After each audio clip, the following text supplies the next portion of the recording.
ജനാർദ്ദനക്കുറുപ്പാണ്. മന്ത്രസിദ്ധി തന്ത്രത്തിലെ തമിഴ് മാന്ത്രിക കൽപ്പത്തിലെ 12ാമത്തെ കള്ളനെ കണ്ടുപിടിക്കാൻ. പേജ് 584. ശുദ്ധമായ ഒരു മുറിയിൽ തറയിൽ ചാണകം മെഴുകി ഗണപതിയെ വെച്ച് അഭിഷേക അലങ്കാരം എല്ലാം ചെയ്ത് അറുകമ്പ് ചൂടി തേങ്ങ ഉടച്ച് പാലും പഴവും താമ്പൂലവും വെച്ച് ഊതുവത്തി കത്തിച്ച് ധൂപദീപം നൈവേദ്യം എല്ലാം ചെയ്ത് ഒരു മാന്ത്രിക കോലിന് പെരുങ്കായത്തെ അരച്ച് തളുമ്പ തടവി കുങ്കുമം മഞ്ഞൾ അണിയിച്ച് ഗണപതിയുടെ വലതുവശത്ത് വെച്ച് വിനായക മന്ത്രം ജപിച്ച് വിനായകനെ നോക്കി, വിനായകരെ നാങ്കളോ ரொம்பரும் ஏழை, எங்களால் தங்களுக்கு வேண்டிய மட்டும் பூசை போட முடியாது. ஏதோ எங்களால் இனியன்ற வரையில் மலையே தானே சாமிக்கு கடு கத்தனை பூசை என்பதாய் செய்தோம். அதை தாங்கள் ஏற்றுக்கொண்டு എങ്കൾ വയറ്റിൽ പാലി വാർത്തു രക്ഷിക്കാം എന്ന് ചൊല്ലി അവിടെ ഉള്ളവരെ നോക്കി, നിങ്ങൾ ഓരോരുത്തരെ ഈ വീട്ടിനുള്ളിൽ പോയി അവിടെ ഇരിക്കുന്ന മാന്ത്രിക കോലെടുത്ത് കയ്യിൽ വെച്ചുകൊണ്ട് വിനായകനെ കുമ്പിട്ട് തട്ടിലിരിക്കും വിഭൂതിയെ ഭസ്മത്തെ എടുത്ത് നെറ്റിയിലിട്ട് കൊണ്ടുവരണം എന്ന് പറഞ്ഞു. ഇതനുസരിച്ച് ഓരോരുത്തരായി ചെയ്യണം. കട്ടവൻ ഈ മാന്ത്രിക കോൽ തൊട്ടാൽ ഉടനെ ആ കോൽ അയാൾ വെറുതെ വിടുകയില്ല. അയാൾ എൻ്റെ പേരിൽ കുറേ തെറ്റുകുറ്റങ്ങളെന്ന് പറഞ്ഞ് അറയിൽ വാതിൽപ്പടി അരികിലിരിക്കും. ഓരോരുത്തരായി പുറത്തു വരുമ്പോൾ കൈ തുറന്നു നോക്കും. പിടിപിടും വക. അങ്ങനെ നോക്കിയിരിക്കുമ്പോൾ കട്ടവൻ്റെ കൈ നോക്കിയാൽ അതിൽ പെരുങ്കായ വാസന ഉണ്ടാവുകയില്ല. അയാൾ മാന്ത്രിക കോലിനെ പേടിച്ച് തൊട്ടിട്ടുണ്ടാവുകയില്ല. വെറുതെ ഒന്നുണ്ടാകും. പെരുങ്കായ മണമില്ലാത്തവനായിരിക്കും. കട്ടെടുത്തതെന്ന് നിശ്ചയിക്കാം. നരസിംഹവശ്യം 13.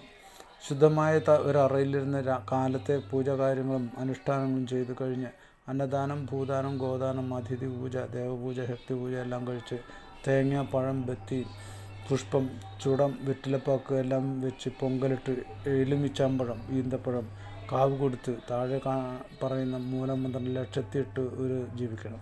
മൂലമന്ത്രം: ഓം ചിങ്കമുഖവ, ഓം ഓം പിശാചി പേയ്കൾ പേടിപ്പട്ടോട നരസിംഹരാജ ആണൈ ശ്രീം ക്ലീം സ്വാഹ.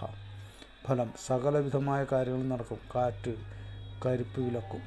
മാരണം: കാട്ടട്ട, മുത്തെരുക്കൻ ചെവി, കരുനായി നാക്ക്, പേയ്ക്കുമട്ടി എന്നിവയോ ആചാരപ്രകാരം ചെയ്തു കൊണ്ടുവന്ന് കൊമ്പട്ടി ചാറിൽ അരച്ച് ചത്തുരുവയെ പോലെ പതുപതുത്തതാക്കി പരത്തി അതിൽ ശത്രുവിൻ്റെ പേരെഴുതി പട്ടിൻ ഓലയിൽ മാരണചക്രം എഴുതി അതിന്മേൽ വെച്ച് പൊതിഞ്ഞു കെട്ടി ശത്രു കിടക്കുന്ന വീട്ടിലോ അല്ലെങ്കിൽ മരത്തിലോ കീഴിലോ വയ്ക്കാം.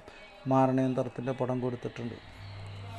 വീരഭദ്ര പൂജാവിധി: അത് രാവിലെ എഴുന്നേറ്റ് ശരീരശുദ്ധി വരുത്തി കുളിച്ച് ഒരു മുറിയെ മെഴുകി കോലമിട്ട് മഞ്ഞൾ ഗണപതിയെ വെച്ച് പൂക്കൾ ചാർത്തി വെറ്റിലപ്പാക്ക്, സാമ്പ്രാണി, ധൂപം, കർപ്പൂരം, ദീപാരാധന ചെയ്ത് താഴെ പറയുന്ന മന്ത്രത്തിൽ ദിവസം 5000 വീതം ലക്ഷം ജപിക്കണം. അറിവുണ്ടാകും. ഇത് കഴിഞ്ഞ